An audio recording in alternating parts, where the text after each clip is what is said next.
Si bien es cierto que para este punto, las últimas 2 semanas hemos estado estudiando el tema central de la Biblia, que es la crucifixión de nuestro Señor Jesucristo, y si bien es cierto que ese es el punto central y hasta cierto punto uno de los puntos más conmovedores de todo el Evangelio y de la Biblia entera, una de las cosas que muchas veces se pasa por alto y que me gustaría que meditemos el día de hoy es que aunque ciertamente la cruz ocupa el centro de la Escritura, lo que vemos el día de hoy en cuanto a la sepultura o lo que vemos en cuanto a la tumba del Señor Jesucristo no tiene menos importancia teológica que lo que hemos visto ya en la cruz del Calvario.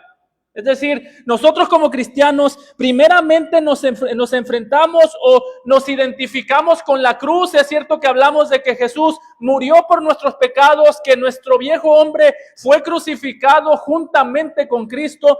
Sin embargo, cuando nosotros vemos la manera en la que este pasaje describe la cruz y la manera en la que este pasaje describe la sepultura y la importancia que un discípulo como José le dio a la sepultura, es importante porque la Escritura espera que nosotros también le demos esa misma importancia. Una vez más, yo sé que muchas veces hablamos de la cruz como el centro y lo es. Sin embargo, el hecho que la cruz sea el centro no debe llevarnos a olvidar la importancia de la sepultura. Si usted recuerda, ya antes el mismo Señor Jesucristo nos ha dicho que la tumba era una señal para una generación incrédula. No sé si usted recuerda cuando vimos a Jesús diciendo que esta generación incrédula y perversa demanda señal y dice, pero ninguna otra señal les será dada sino la señal de Jonás, que así como Jonás estuvo en el vientre del pez 3 días y 3 noches, dice, así también el Hijo del Hombre estará 3 días y 3 noches en el centro o en el corazón de la tierra cuando fue sepultado en la cruz, cuando fue sepultado en aquella tumba.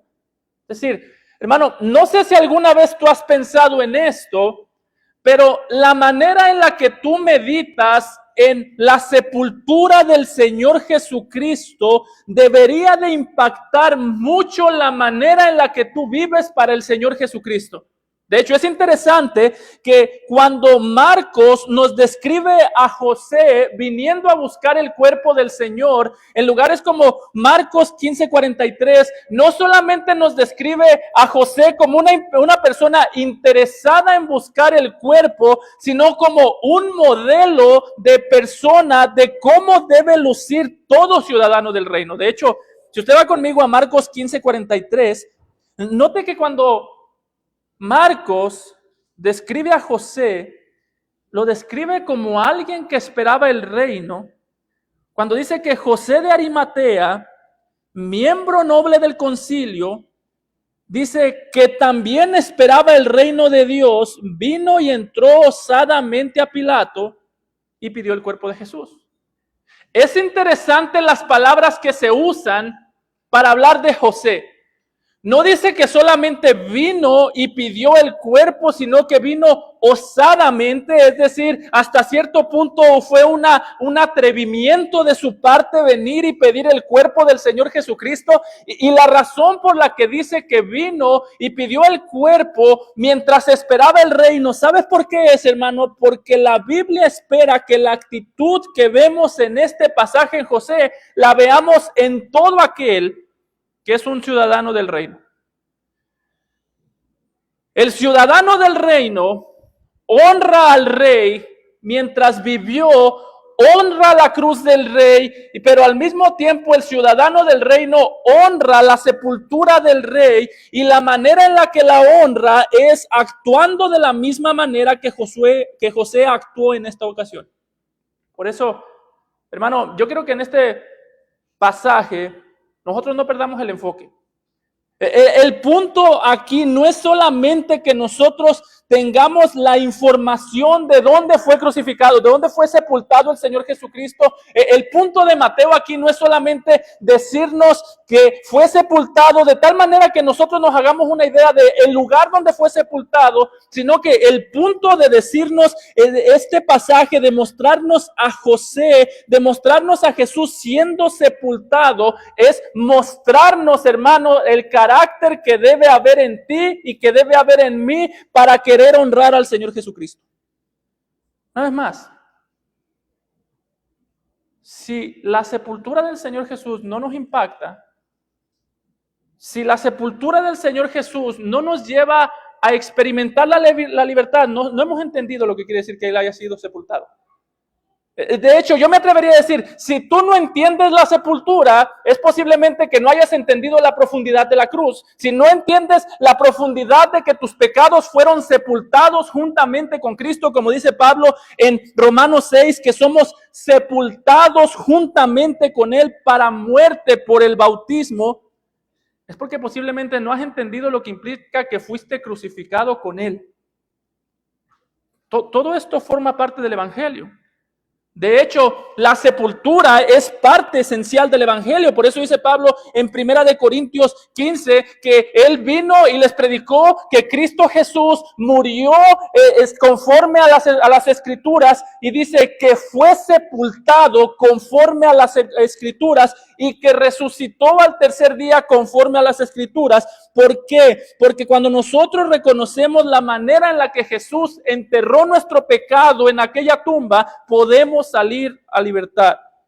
Es lo que dice Pablo. Cristo resucitó de los muertos por la gloria del Padre, así también nosotros andemos en vida nueva. La semana pasada, mientras predicábamos, yo te decía, hermano, cuando tú entras por estas puertas, hay un pecado que te está aconsejando. Y cuando sales por estas puertas, hay un pecado que te está aconsejando. Entramos luchando con el pecado, salimos luchando con el pecado. El día de hoy el mensaje es el mismo, pero más alentador. Entramos luchando con el pecado, salimos luchando con el pecado, pero podemos vencer el pecado porque aquel pecado ya fue sepultado juntamente con Cristo. Ya Cristo sepultó tu pecado para que tú no tengas que vivir más amarrado a tu pecado. Así que, si alguna vez has encontrado un tipo de excusa para no luchar con el pecado, o si alguna vez te has excusado en algo, pastor, es que yo crecí traumado, no puedo dejar, hermano, recuerda, ese pecado que tú excusas ya fue sepultado. Ya Cristo sepultó y enterró tus pecados, así que realmente no hay excusa para nosotros seguir abrazando el pecado, no hay excusa para nosotros seguir escuchando el consejo del pecado y no hay excusa para seguir abrazando el pecado por el que Cristo ya fue enterrado en aquel sepulcro. Y por eso es que en este pasaje quisiera que veamos el texto en dos partes. Primero, en los versículos 57 al 61, quisiera que veamos la sepultura del rey que trae libertad. Y el segundo punto, de los versículos 62 al versículo 65, quisiera que veamos el Salvador que gobierna todo desde la tumba. Así que nosotros vemos a Jesús debilitado. Y esta es una de las cosas interesantes de la encarnación. Por un lado, podemos ver a Jesús debilitado, muerto en aquella tumba. Por otro lado, lo podemos ver que sigue gobernando sobre las cosas que suceden alrededor de él. De la misma manera que en la encarnación, cuando Jesús nació, el mismo bebé que era sostenido por María, era el mismo bebé que sostenía toda la creación. Algo similar sucede aquí. Esta es la parte que yo no logro entender y yo no espero que usted tampoco salga de aquí entendiendo. Pero cuando Jesús estaba en el vientre de María, Él sostenía la creación, porque dice el apóstol Pablo que todas las cosas en Él subsisten. Mientras María lo detenía a Él detenía a la creación entera, incluida María. En esta ocasión, mientras otra vez está en el vientre, ya no de María, sino de la tierra, en una tumba, mientras la tumba lo encierra a él, mientras él está dentro de la tumba, mientras a él lo bajaban de la cruz, él era sostenido en las manos del hombre, pero mientras él era bajado de la cruz, él seguía sosteniendo al hombre porque él seguía siendo Dios. Esta es la parte de la encarnación que yo nunca voy a entender. ¿Cómo es que lo necesitó ayuda para ser bajado de la cruz y al mismo tiempo él sostenía la creación, él sostenía la cruz, él sostenía a los que lo sostenían a él? Pero es lo que vemos, a un rey muerto, pero un rey que trae libertad desde la muerte. Por eso es que note que desde el principio este pasaje no solamente nos está diciendo lo que sucedió con Jesús, sino los efectos que la muerte del Señor tuvieron en un hombre como José. La razón por la que en el versículo 57 nos dice que cuando llegó la noche, vino un hombre rico, y esa palabra rico es importante. Mateo es el único que nos dice que José era rico. Vino un hombre rico de Arimatea llamado José, que también había sido discípulo de Jesús. Este fue a Pilato y pidió el cuerpo de Jesús. Dice, entonces Pilato mandó que se le diera el cuerpo. La razón por la que nos dice eso, hermanos, es porque el texto quiere mostrarnos el efecto que la muerte del Señor Jesucristo estaba teniendo en un hombre rico como José. Recordemos que para este punto todos los encuentros que Jesús ha tenido con las personas ricas han sido encuentros trágicos. De hecho, el dinero ha sido una de las razones principales por las que la gente se ha separado de Jesús. Piense en Judas. ¿Qué fue lo que trajo separación entre Judas y Jesús? El dinero. Ya antes Judas ha vendido a Jesús por 30 monedas.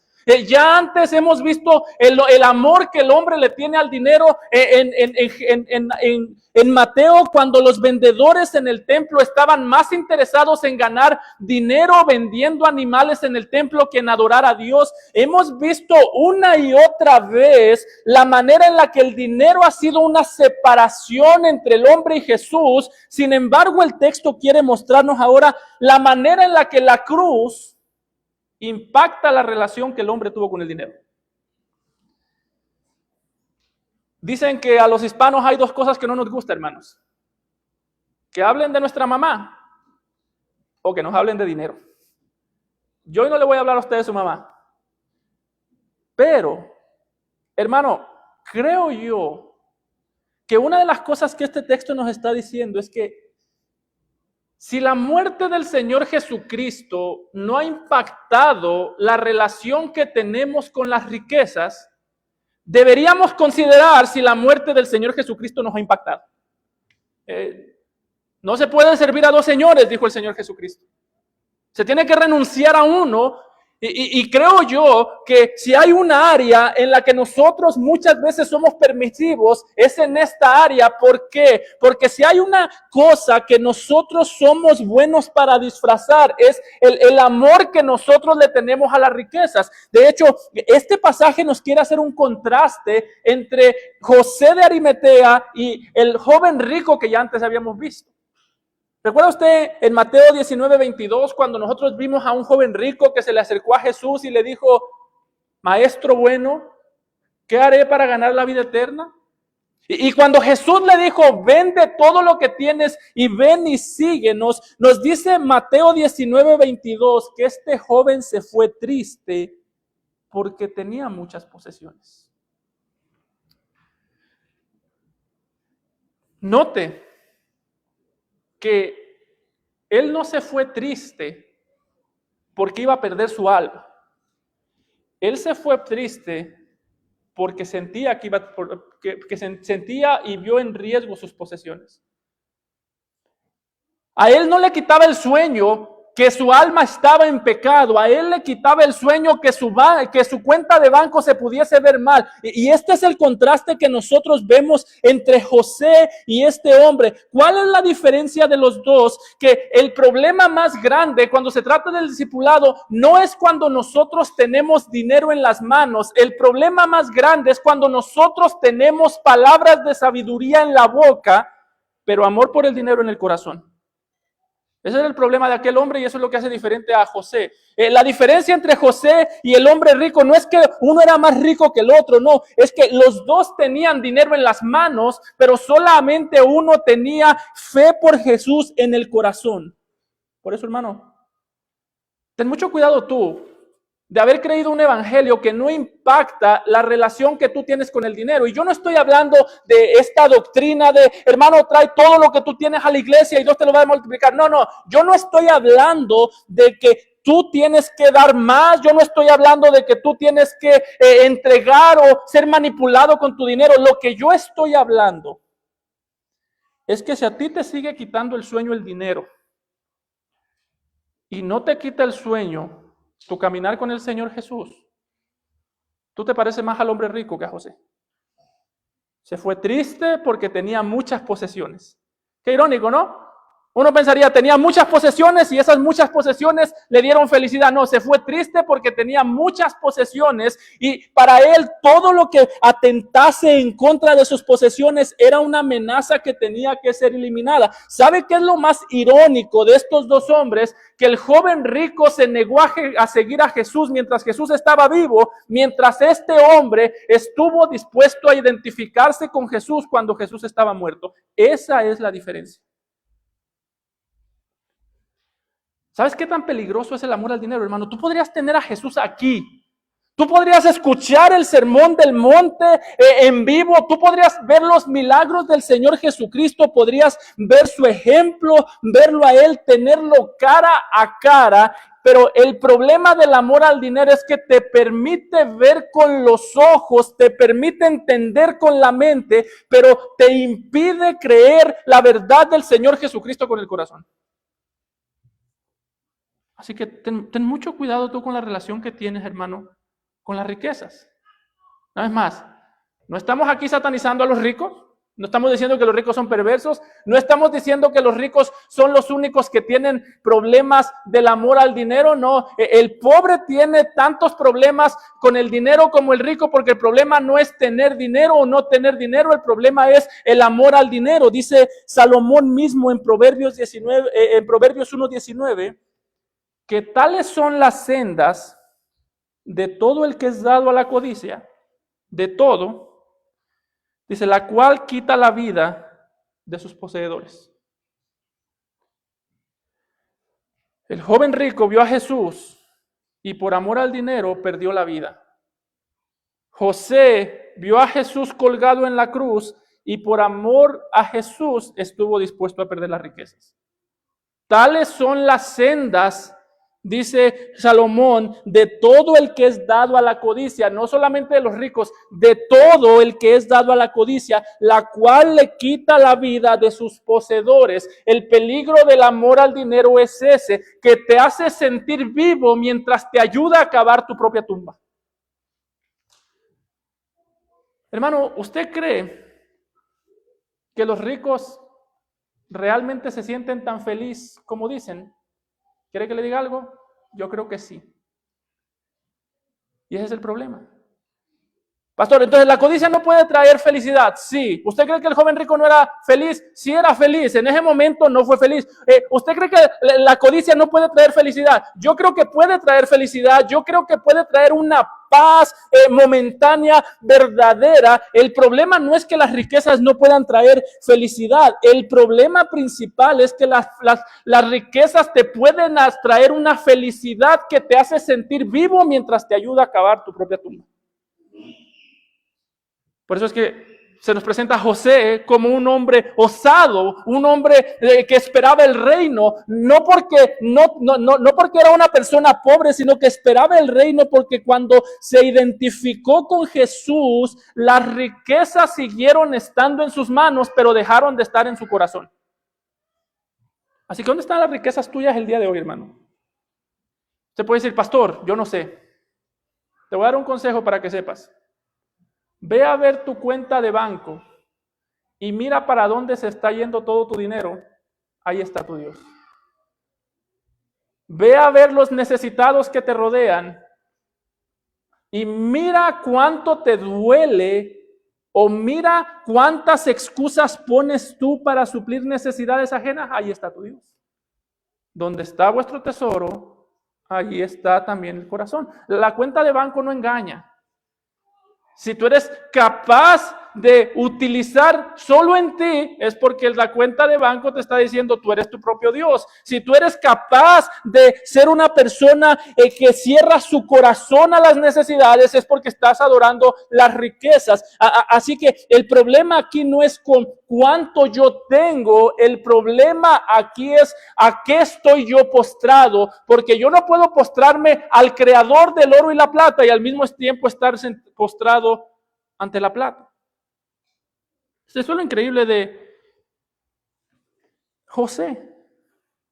José tenía mucho en sus manos, pero para este punto tenía la lealtad, no en lo que estaba en sus manos, sino en el que estaba clavado en la cruz del Calvario. Y escúcheme bien, hermano, yo no estoy diciendo aquí que debemos ver a José, como un héroe. No estoy diciendo aquí que José es el héroe, o quizás usted puede decir, sí, pastor, pero yo no soy José. Él miró a Jesús cara a cara, él lo escuchó hablar, yo nunca lo he visto. Yo no estoy diciendo que él es aquí el héroe, que vino a salvar al Señor Jesús, que vino a bajarlo de la cruz. No, de hecho, es interesante que cuando el apóstol Juan describe a José, lo describe como una persona que vivió mucho tiempo en temor. Si usted va conmigo a Juan 19:38, se habla de José como un discípulo, pero antes de hablarse de él como un discípulo lleno de lealtad, se habla de él como un discípulo lleno de miedo. Note que en Juan 19:38 nos dice que José era discípulo de Jesús, dice, pero secretamente por medio de los judíos, por miedo de los judíos. Si José estuviese aquí y usted le hiciera, es que a mí a veces me da miedo predicar a Cristo porque la gente se burla de mí, José le diría, a mí también me daba miedo. Si José le dijese, o si usted le dijese a José, es que a veces a mí me da miedo utilizar mis bienes para servir al Señor porque posiblemente me quedo sin nada y me quedo descubierto, me quedo a la intemperie. José le diría, a mí también me daba miedo. Así que aquí nosotros no estamos viendo un super discípulo, no, hermano. Los mismos temores o las mismas excusas que utilizamos tú y yo para no servir al Señor con lo que tenemos, las pudo haber utilizado José. De hecho, yo creo que José estaba en una posición mucho más peligrosa que nosotros el día de hoy. ¿Sabe por qué? Imagínese usted qué pudo haber pensado Pilato en el momento que José viniese a pedirle el cuerpo del Señor Jesucristo. Recordemos que Jesús acababa de ser crucificado y acusado de ser una persona rebelde. Acababa de ser acusado de ser una persona que intentó levantarse para destruir al Imperio Romano. El solo hecho de venir y pedir el cuerpo de Jesús era razón suficiente para que Pilato quisiese matar a José también.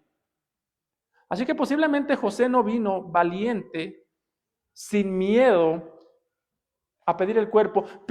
Posiblemente José vino sabiendo que podía perderlo todo, podía perder su dinero, podía perder su estatus como miembro del Sanedrín, podría perder todo lo que tenía, podía perder su familia. Y hermano, ese es precisamente el punto. El punto no es que los discípulos obedecen cuando no tienen miedo. El punto es que los discípulos obedecen porque no le hacen caso al miedo. El punto no es que los discípulos obedecen cuando tienen todo lo que desean o cuando tienen todas las circunstancias para poder obedecer. El punto es que toda circunstancia es buena para obedecer. A veces nosotros decimos, cuando yo tenga otro carro, pastor, voy a comprar un carro más grande para yo poder ayudar a los hermanos. Voy a comprar una casa más grande O muchas veces decimos, pastor, es que yo no tengo tantas cosas para servir. No, hermano, ese no es el problema. El problema no es que no tienes lo suficiente para servir. El problema es que no tienes el corazón para servir. José no sirvió porque tenía mucho. José sirvió porque conocía al Señor. Y es interesante que aquí nosotros podemos ver la relación entre discípulo y maestro. Cómo Dios usó a Cristo, usó al Señor Jesucristo llevándolo a morir por nuestros pecados. Cómo Dios utilizó a José para exaltar al Señor Jesucristo mientras Jesús moría por nuestros pecados. Este es el círculo del discipulado. Jesús paga por mis pecados, yo soy libre porque Él murió. De la misma manera que su vida fue derramada para salvarme a mí, ahora mi vida es derramada para exaltarlo a Él. De hecho, es interesante que ya antes Dios mismo había anunciado que el Hijo, el Señor Jesucristo, sería humillado por los pecadores en la cruz, pero al mismo tiempo el Señor Jesucristo sería honrado a la hora de ser sepultado junto con los ricos. Él mismo lo dijo en Isaías 53:9, dice, se dispuso con los impíos su sepultura, mas con los ricos fue su muerte. Hermano, cuando Dios quiso exaltar a Cristo a la hora de su muerte, utilizó a un discípulo con miedo. Note que no fue un ángel el que le preparó la tumba al Señor. No fue Pedro, no fue uno de los discípulos que caminaron con Jesús, no. Cuando Dios quiso exaltar a su Hijo, lo que Él utilizó para exaltar a su Hijo fue un discípulo que toda la vida en su discipulado había luchado con el miedo. ¿Por qué? Porque muchas veces, hermano, el miedo y la obediencia van a habitar en el mismo corazón. Por eso no esperes a que se te quite el miedo para obedecer. Eso nunca va a pasar. Decía David en el Salmo 56:3, en el día que temo, yo en ti confío. Entonces, David, ¿tienes miedo o tienes confianza? Las dos cosas. Una cosa no quita la otra muchas veces. Una cosa no quita la otra. El hecho que yo tenga convicción no quiere decir que yo teniendo una naturaleza débil, y el hecho que yo sea débil no quiere decir que yo no pueda ser utilizado por el Señor. Por eso, hermano, la manera en la que tú luchas con el temor no es obedeciendo cuando se te quita el miedo, es obedeciendo con miedo. Por eso, hermano, ten mucho cuidado cuáles son las excusas que tú estás poniendo para no obedecer al Señor. Pastor, no tengo lo suficiente. Mira 2 Corintios 8. Aquellos macedonios que tenían poco, que eran pobres, y dice el apóstol Pablo que abundaron, según su pobreza, abundaron de corazón para servir. Hermano, ten mucho cuidado las excusas que tú y yo usamos para no servir con lo que tenemos. La razón por la que no servimos con lo que tenemos es porque lo que nosotros tenemos, en lugar de poseerlo nosotros a Él, Él nos posee a nosotros. Y por eso, en el caso de este hombre, podemos imaginarlo lleno de temor, podemos imaginarlo lleno de angustia, pero nos dice en el versículo 58 que este fue a Pilato y pidió el cuerpo de Jesús. Entonces Pilato mandó que se le diese el cuerpo y tomando José el cuerpo, lo envolvió en una sábana limpia y lo puso en su sepulcro nuevo que había labrado en la peña, y después de hacer rodar una gran piedra a la entrada del sepulcro, se fue. Nota, hermano, cómo la obediencia de este discípulo, lleno de temor, lleno de angustia, podemos imaginarlo preocupado, fue lo que Dios utilizó para mostrar que Él tiene el control de todo el caos. Para este punto todo ha sido un caos. Hemos visto al Señor Jesucristo colgado en la cruz, hemos visto a las personas burlándose de Él, hemos visto al Señor Jesucristo débil, pero al mismo tiempo en el momento más débil, lo que Dios está utilizando para mostrar su gobierno, una vez más, no es un ángel, es un discípulo más débil aún. Para este punto, lo que Mateo nos quiere presentar es que la manera en la que José obró fue la que hizo toda la diferencia en la manera en la que Jesús fue honrado mientras estaba en aquella cruz. ¿Por qué? Bueno, nosotros sabemos que los romanos en aquel tiempo, cuando moría alguien en la cruz, no es que lo bajaban para sepultarlo. El plan de los romanos muchas veces era dejarlo en la cruz hasta que el cuerpo se descompusiera. Los romanos tenían el poder, tenían la idea de dejarlo en la cruz hasta que el cuerpo se descompusiera. Dios, por medio de José, nos dice que tomó el cuerpo y lo envolvió en una sábana limpia. Los romanos tenían muchas veces la idea de tomar los cuerpos de un criminal y mandarlos a una fosa común como si fuesen basura, y nos dice que Dios por medio de José se aseguró de que el cuerpo fuese puesto en un sepulcro nuevo que había labrado en la peña. ¿Qué nos está diciendo el texto, hermano? Que cuando el caos está grande, cuando el caos es grande, la obediencia al Señor es lo que nos recuerda que Él sigue controlando todo lo que sucede.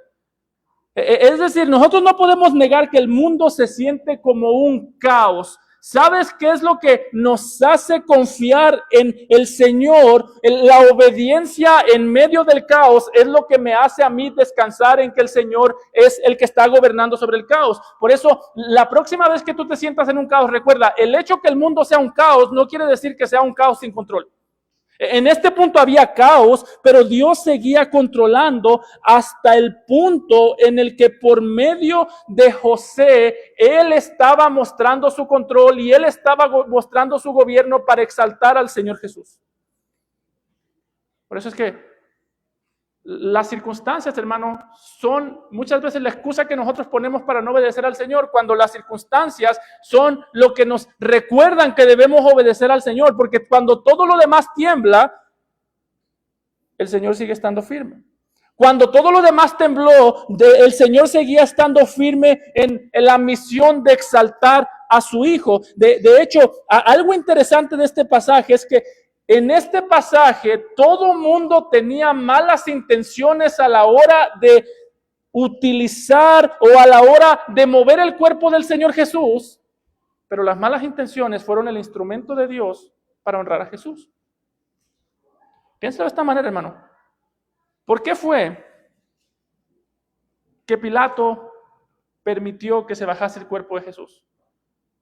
Simple y sencillamente porque quería complacer a los judíos.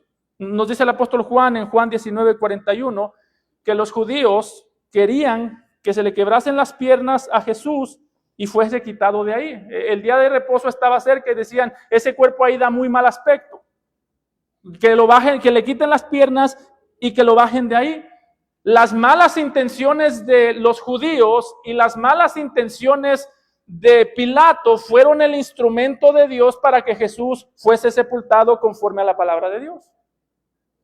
Por eso es que el hecho que tú estés rodeado de malas intenciones no quiere decir que son malas intenciones que no están controladas. Tú puedes decir, es que las personas en mi trabajo tienen malas intenciones contra mí. Hermano, ¿sabes qué es lo que a mí me consuela cuando las malas intenciones me rodean? Que esas malas intenciones son el instrumento de Dios para llevar a cabo su voluntad. Una vez más, el hecho que a tu alrededor haya caos no quiere decir que sea un caos descontrolado. Aún el caos más grande es el instrumento de Dios para llevar a cabo su voluntad. Es lo mismo que vemos en Génesis cuando los hermanos de José lo venden a Egipto. Los hermanos estaban vendiendo a Egipto. ¿Y cuál fue la interpretación de José cuando estaban vendiéndolo a Egipto? Él dijo, no me vendisteis vosotros. No me enviasteis vosotros a mí, sino Dios me envió a mí. ¿Sabe lo que está diciendo José? No me vendieron ustedes a Egipto, Dios me vendió a Egipto. porque el caos más grande sigue siendo un caos bajo control. Qué distinta sería nuestra vida si la viéramos de esa manera, hermanos. Por eso te decía, la tumba debe impactar cómo tú vives tu vida. Hermano, te están maltratando. Bueno, no te estoy diciendo disfrútalo, pero te estoy diciendo, aún esos maltratos son el instrumento de Dios para hacer su voluntad en tu vida. Se están burlando de ti, aún esas burlas son el instrumento de Dios para hacer su voluntad en tu vida. Bienaventurados sois cuando por mi causa os vituperan. Bienaventurados sois cuando sufres por mi causa.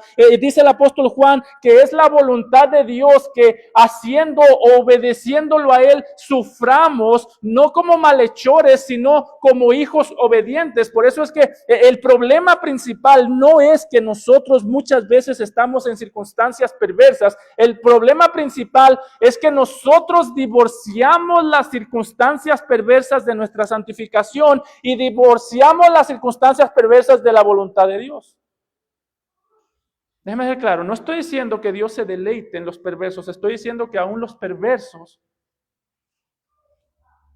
sus obras son sometidas a la obra de Dios. Pilato en su mente, lo único que estaba haciendo era de manera pecaminosa satisfacer los deseos de los judíos. Los judíos en su mente lo único que estaban haciendo de manera pecaminosa y perversa era pedir que se bajen esos cuerpos de ahí, el cuerpo de Jesús, para que no dé mal aspecto al día de reposo, para que no dé mal aspecto a la Pascua. ¿Y sabes qué fue lo que Dios utilizó para sepultar a su hijo? Esas perversas motivaciones. Por eso es que yo creo que los salmistas decían, ¿qué me puede hacer el hombre? ¿Qué me puede hacer el hombre que no sea instrumento en las manos de Dios? ¿Me pueden meter a la cárcel, pastor? Si Dios fue fiel en la tumba, Dios es fiel en la cárcel. Si dice, me pueden matar, pastor, no teman al que puede matar el cuerpo, pero el alma no puede matar.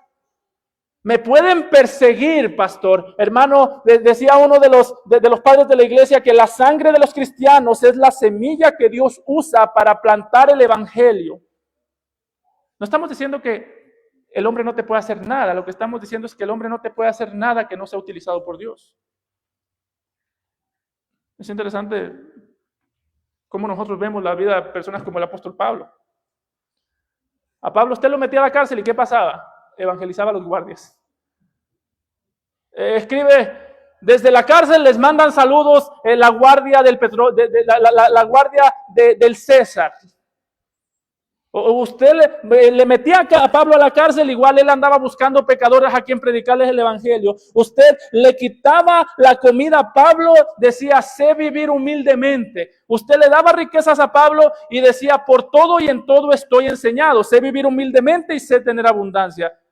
Porque eso es lo que hace saber que Dios gobierna sobre todas las cosas. Yo creo que Pablo decía, si Dios gobernó la cruz y Dios gobernó la tumba, lo que sea que pase desde mi nacimiento hasta la tumba está gobernado por Dios. Así que hermano, yo creo que debes no solamente aprender que la fe cambia las circunstancias, sino aprender que la fe te va a cambiar a ti en medio de las circunstancias. Tú no necesitas una fe que cambie circunstancias. De hecho, tú no necesitas una fe solamente una fe que mueva montañas. Mover una montaña sería cosa dura. Hermano, si la fe puede mover montañas, tú necesitas principalmente no una fe que mueva las montañas, las rocas de las montañas, sino una fe que mueva la dureza de nuestro corazón. Eso es lo que nosotros necesitamos, no una fe que calme la tempestad que me rodea, sino una fe que calme la tempestad del corazón.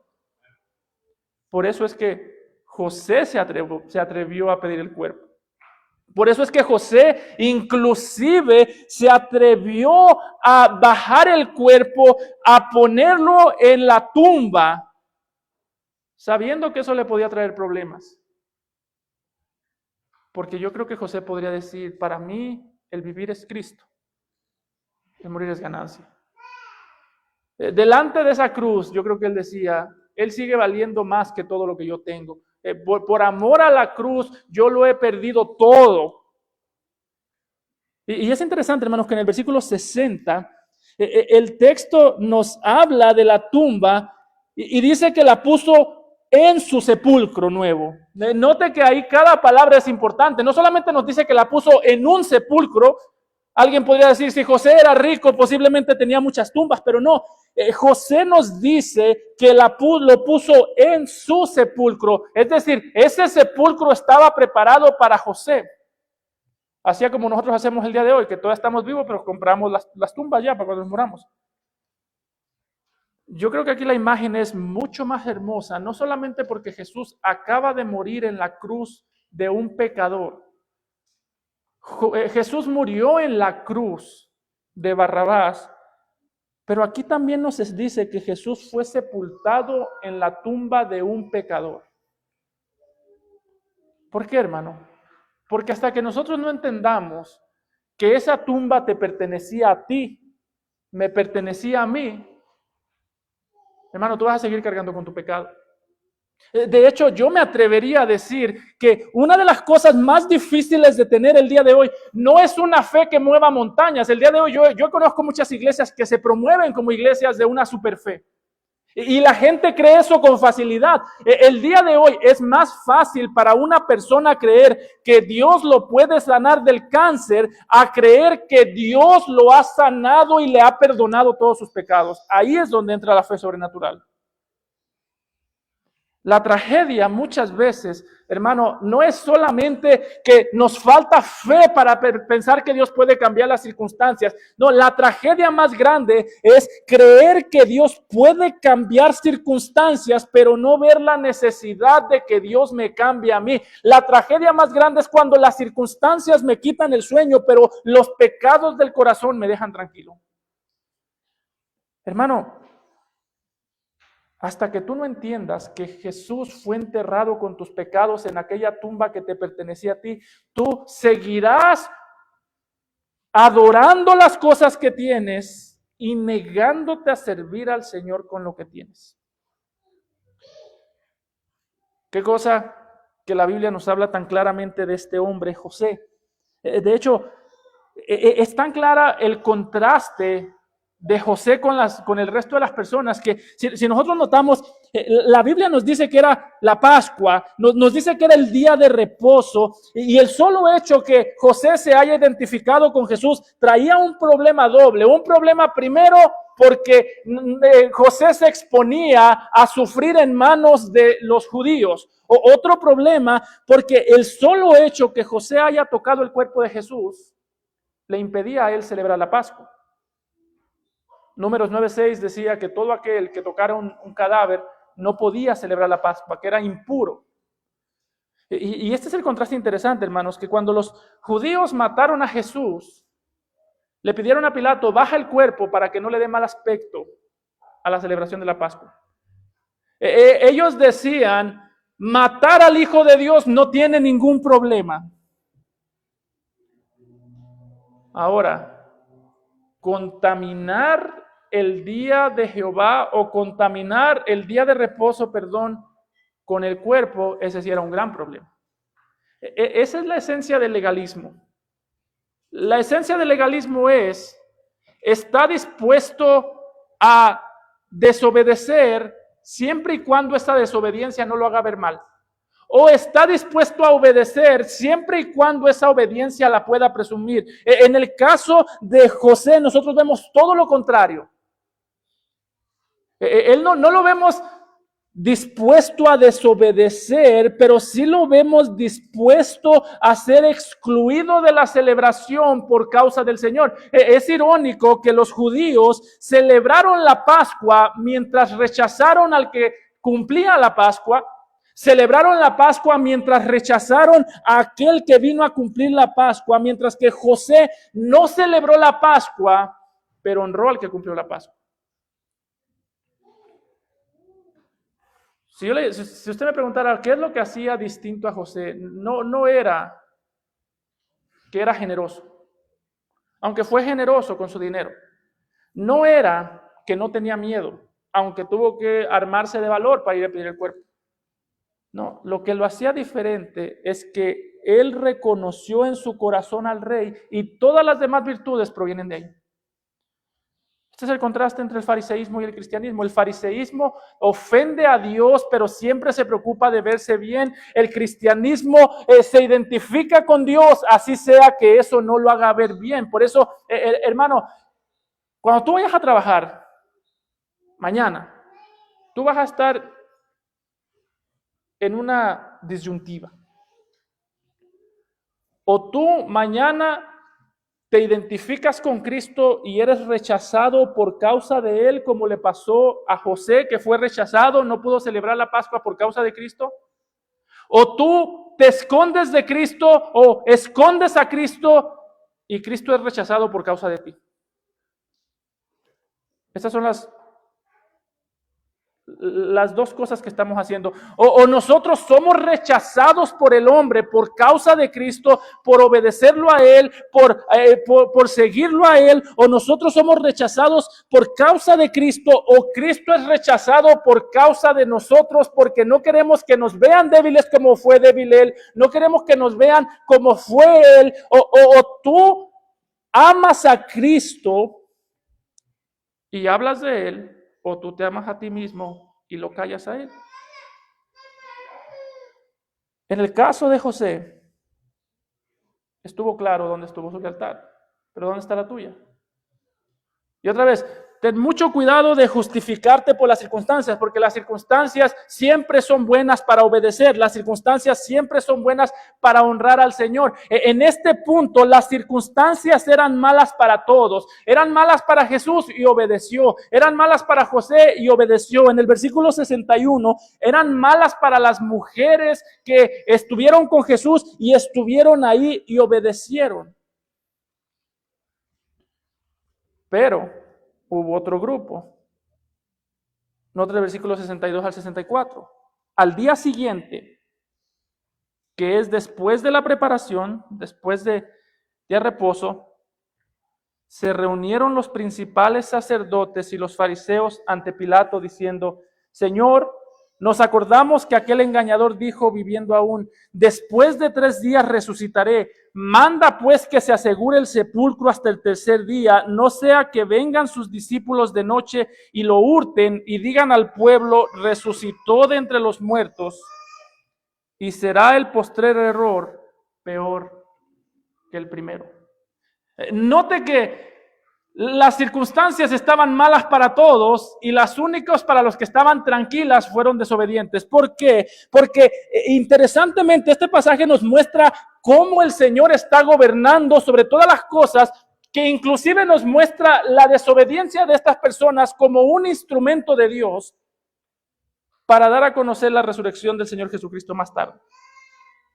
¿Por qué digo eso? Porque note que todo lo que estos hombres hicieron fue tratar de mostrar que Jesús no tenía el poder para resucitar.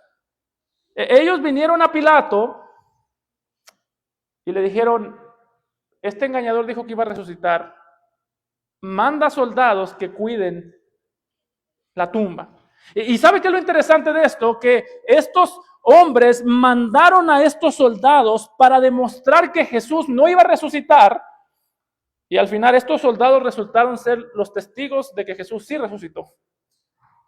Así es que por eso esta segunda parte le he puesto que el Señor Jesús está gobernando desde la tumba, porque Él sabía todo lo que estaba sucediendo. Él sabía que las intenciones de los judíos que iban a tratar de poner a estos soldados, o que iban a poner a esos soldados ahí, y Él sabía que la misma arma que estaban utilizando a ellos para decir que Jesús era un mentiroso es la misma arma que Jesús iba a utilizar para confirmar su verdad.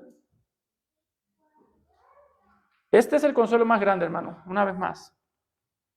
Cualquiera que sea el arma del enemigo o de los enemigos de la iglesia, siempre serán también las armas de Dios para cuidar a su iglesia. Decía Juan Crisóstomo que Cristo venció al diablo usando las mismas armas que el diablo usó contra nosotros. Una virgen, un árbol y la muerte. Wow. Las mismas armas que se usaron contra nosotros, Cristo la usó a favor de nosotros. Y es interesante, de hecho, que estos judíos utilizaron la verdad para promover la mentira, pero al mismo tiempo la verdad se defendió a sí misma. ¿Por qué utilizaron la verdad para defender la mentira? Porque note que lo interesante de estos hombres es que ellos recordaban las palabras de Jesús. Ellos recordaban que Él dijo que iba a resucitar. De hecho, es interesante que ellos recordaban las palabras de Jesús mejor que los mismos discípulos de Jesús, porque ellos dijeron, este hombre o este engañador, estando vivo, dijo que resucitaría. Ellos se acordaban de lo que Jesús había dicho en vida. ¿Y dónde estaban los discípulos? Todos habían olvidado las palabras de Jesús.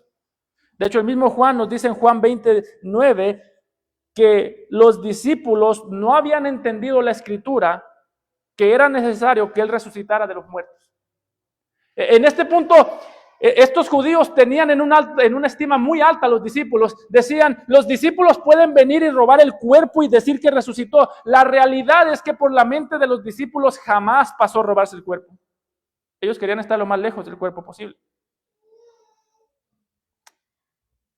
Pero esto sí nos muestra la realidad del corazón. ¿Cuál era el problema de estos judíos? ¿Que no entendieron la palabra? No, ellos entendieron la palabra. ¿Que no escucharon la palabra? No, ellos escucharon la palabra. ¿O que no tenían suficiente evidencia? No, ellos tenían suficiente evidencia. ¿Cuál es la razón por la que muchas personas no creen, hermanos? No es que no entienden, no es que no han escuchado, no es que no tienen suficiente evidencia. Yo diría que la razón principal por la que no creen es porque tienen suficiente evidencia, porque entienden lo suficiente, pero ni les gusta la evidencia que tienen, ni les gusta lo que entienden. En el caso de estas personas, hermanos, no es que no entendían que Jesús podía resucitar, es que no les gustaba, o es que no les convenía que Jesús resucitara. Por eso, si tú estás aquí y tú no has creído en Cristo, tu problema posiblemente no es que no entiendas que Jesús resucitó. Tu problema es que no quieres reconocer porque no te conviene que Jesús haya resucitado. Agustín de Hipona decía que quien niega la existencia de Dios tiene motivos para desear que no exista.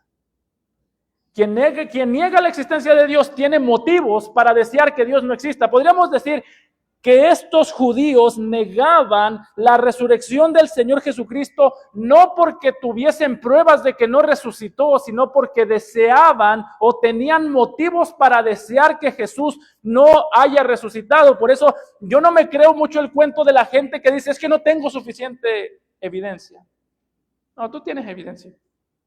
No tengo suficiente información. No, tú tienes información. El problema no es que no te haga sentido creer. El problema no es la falta de información. El problema es el exceso de amor por el pecado. Por eso Juan dice que esta es la condenación, que la luz vino al mundo y los hombres amaron más las tinieblas que la luz porque sus obras eran malas. La próxima vez que a usted un joven le diga, yo he tenido que hablar con muchos jóvenes, no solamente aquí, pero muchas veces yo he hablado con jóvenes y dicen, es que a mí me gusta cuestionarme. El cristianismo no está en contra de cuestionarlo, o es que a mí me gusta pensar. El cristianismo no está en contra de pensar. O es que a mí me gusta ser más racional, más razonable, no tanto doctrina, que la gente que cree doctrina, la gente que tiene fe cree cosas irracionales. No, el cristianismo es racional.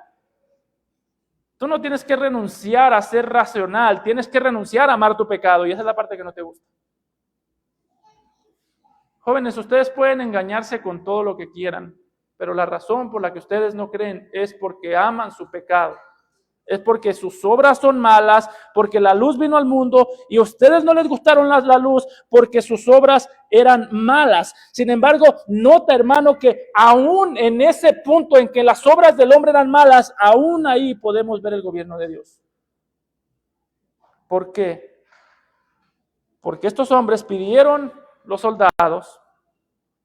Pilato dice en el versículo 65, les dijo, ahí tenéis una guardia, id a asegurarlo como sabéis. Entonces ellos fueron y aseguraron el sepulcro, sellando la piedra y poniendo la guardia. Humanamente hablando, había control absoluto del hombre. Jesús estaba detrás de una tumba, con una piedra tapando esa tumba. Los soldados estaban ahí cuidando a un muerto. Note usted lo ridículo que es el pecado, cuidando a un muerto que al mismo tiempo ellos decían que no tiene poder. Humanamente hablando, los judíos y Pilato tenían el control. Pero es precisamente todas esas cosas que ellos usaron para desacreditar a Jesús, las cosas que Dios utilizó para testificar de Jesús. Por eso es que el Salmo 2 decía, cuando habla del rey, el ungido de Dios, dice que las naciones se levantan contra el ungido, las naciones se rebelan contra el ungido. ¿Y cuál es la reacción de Dios cuando las naciones se rebelan? En este punto tenemos a las naciones, tenemos a los judíos levantándose contra el ungido, tenemos a Pilato levantándose contra el ungido. ¿Y qué estaba haciendo Dios en el cielo mientras estas personas se levantaban contra el ungido? El que mora en los cielos se reirá, el Señor se burlará de ellos. Podemos ver la tumba cubierta, la tumba siendo guardada por los soldados romanos. ¿Y qué vemos en el cielo? A Dios riéndose. Hermano, esta es la base de nuestra obediencia. No que el hombre no nos puede hacer algo, no que el hombre no se puede levantar contra el Señor, sino que sin importar lo que el hombre haga, las rebeliones más grandes del hombre en la tierra le causan risa a Dios en el cielo. Esa es nuestra confianza. Mientras Dios esté sentado en el trono riéndose de los planes del hombre, nosotros podemos seguir adorándolo. Por eso, si tú estás aquí y no has creído en Cristo, tú te puedes levantar contra el Señor, tú puedes unirte al hombre en su rebelión, Dios se sigue burlando de ti y Dios traerá juicio sobre ti. Cree en el Señor Jesús hoy.